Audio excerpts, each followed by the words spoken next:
ரொம்ப ஹாப்பியா இருந்துச்சு. Actually truly amazing. Ah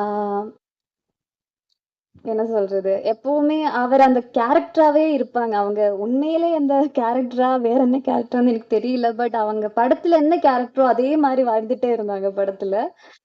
so a it was amazing working with you. சில படத்தோட கதைகள் கேட்கும்போது, ஓகே கதை நல்லா இருக்கா? கேரக்டர் நல்லா இருக்கான்னு பார்த்து தான் பண்ணுவோம். ஸோ பட் இந்த படத்தோட கதைய ராகவ் சார் சொல்லும்போது, என் லைஃபோட நெறைய விஷயத்தோட கனெக்ட்டா இருந்துச்சு. நான் அப்பவே சொன்னேன், "சார் எனக்கு இந்த படம் நெறைய கனெக்ட்டா இருக்கு. ஸோ நான் இந்த கதைக்கு ஆப்ட்டா இருந்துச்சுன்னா, கண்டிப்பா பண்ணணும்னு ஆசைப்படுறேன்னு" சொன்னேன். ஸோ கொஞ்சம் டேஸ்க்கு அப்புறம் அவங்க வந்து லைக் செலக்டட்ன்னு சொன்னாங்க. அப்போ ரொம்ப ஹாப்பியா இருந்துச்சு. ஏன்னா, நம்மளுக்கு கனெக்ட் ஆகுற மாரி ஒரு படம் பண்றது ரொம்ப பெரிய விஷயம்.